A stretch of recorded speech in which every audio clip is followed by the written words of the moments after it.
નમસ્કાર મિત્રો, હું મુકેશ ચૌધરી. સર્વ ખેડૂત મિત્રો અને રિટેલર મિત્રોને મારા નમસ્કાર. હું આજે નિજવડુ સીડ્સ કંપનીની અમારી સનમેક્સ 59 બાજરી 22ના પ્લોટ વિઝિટ ઉપર છું. તો આપણે સનમેક્સ 59 22નો પ્લોટ આજે દેખીશું અને એની જાણીશું કઈ રીતે બાજરી છે. તો મિત્રો પહેલાં તો આપણે વાત કરીએ અને બાજરીની કે આ નિજવડુ સીડ્સ કંપનીની સનમેક્સ 59 22 બાજરી છે. અત્યારે હાઇટની વાત કરીએ આ બાજરીની, તો હાઇટ એની 6-7 ફૂટ એની બાજરીની હાઇટ એ આપ દેખી શકો અત્યારે.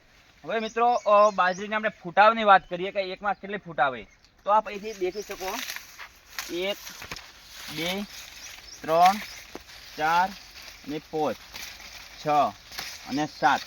એક છોડમાં 7 ફૂટ આવે. આપણે નજીકથી પણ વિડીયો લાવી દેખાડો એકવાર. 7 ફૂટ આવે. હવે મિત્રો 7 ફૂટાવની અંદર એક જાણીશું એક સરકારના બધા ડુંડાય. મિત્રો એક છોડને આપણે બીજા છોડને પણ અહીંથી આપણે દેખીશું કે બીજા છોડની અંદર આપણે પણ અહીંથી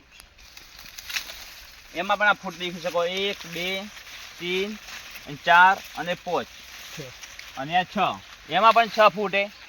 સાથે આપણે અહીંથી બીજું છોડ આપણે દેખવાની કોશિશ કરી. સાથે આ પણ દેખી શકો અહીંથી 1 2 3 4 5 અને 6. તો આપણે ફૂટાવાની વાત કરીએ તો 4 થી 6 7 ફૂટાઓ સરેરાશ છે બાજરીની અંદર. હાઇટની વાત કરીએ તો એકદમ 6 થી 7 ફૂટ હાઇટ છે. હવે ડુંડાની વાત કરીએ કે ડુંડાની કોમ આપ દેખી શકો અહીંથી ડુંડો એકદમ ભરાવલા અને લંબો એકદમ મિત્રો. હવે આ બાજરી કાપણી ઉપર આવી ગયા પણ ઘાસચારો અત્યારે એકદમ નીલો છમ એ સુકાણો નથી. પવન સામે બાજરી પડી નથી. હંમેશા માટે જ્યારે પણ આપ બાજરીનું વાવેતર કરો તો ઘાટો વાવેતર ન કરવું જોઈએ. જેટલું આપ આછો વાવેતર કરશો તો બાજરી ક્યારેય પણ પડતી નથી. ઘાટા વાવેતરમાં કોઈ બી પ્રોબ્લેમ આવી શકે તો દરેક ખેડૂત મિત્રોને મારો એક જ ભલામણ, બાજરીનું વાવેતર કરો ત્યારે આછું વાવેતર કરવું જોઈએ. સાથે મિત્રો આપ અલગ અલગ જગ્યાએ દેખી શકો ઘાસચારો. સાથે ભરતભાઈને આપણે અભિપ્રાય લઈશું આપણા ખેડૂત મિત્રનો. નમસ્કાર ભરતભાઈ. નમસ્કાર ભરતભાઈ, આપણો પૂરો પરિચય આપો એકવાર. મારું નામ ચૌધરી ભરતભાઈ, ગામ સુરાવા, તાલુકો સાંસોર, જિલ્લો જાલોર. ભરતભાઈ, આ વખતે તમે સનમેક્સ 59 22 કેટલા પેકેટ વાયા? મેં આ વખતે સનમેક્સ 59 વાવી 4 પેકેટ વાવ્યા. 4 પેકેટ.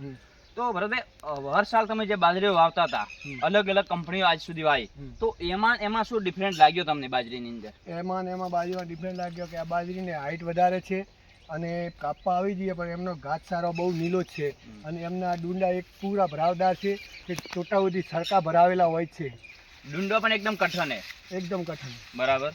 તો તમે આ વખતે તમે સંતોષ આ બાજરીથી? હા, આ વખતે અમે બાજરીથી બહુ સંતોષ. બરાબર. તો ભરતભાઈ, આપ ચોમાસા પણ કઈ ખેતી કરવા જઈ રહ્યા હો? ચોમાસે પણ બાજરીની ખેતી કરી છે. તો કઈ બાજરી વાવશો આ વખતે? કેટલા? આ ચોમાસે પણ સનમેક્સ વાવશો ચોમાસે.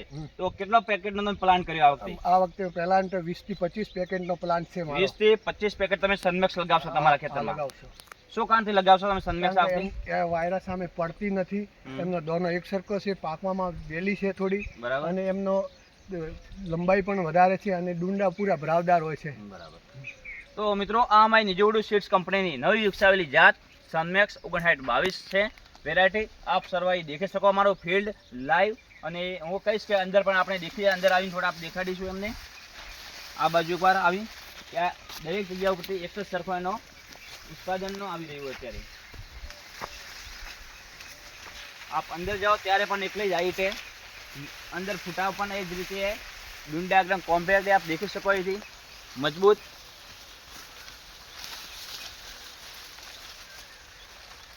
તો અમારી એક જ ભલામણ દરેક મિત્રોને કે આપ જ્યારે પણ વાવેતર કરો ત્યારે નિજવડુ સીડ્સ કંપનીની બાજરી સનમેક્સ 59 22નું વાવેતર કરી વધુમાં વધુ ઘાસચારો અને દાણાનો મેળવો. અને આ બાજરીની એક મેન ખાસિયત એ છે કે ખાવામાં મીઠી વ્હાઈટ રોટલા અને ખાવામાં એકદમ સ્વાદિષ્ટ.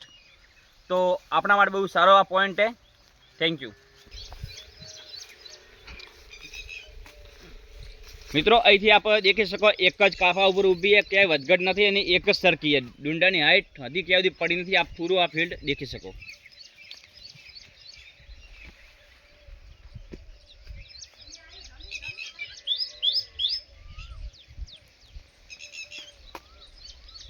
આ સીટો આ તો ત્યાં મજા આવે.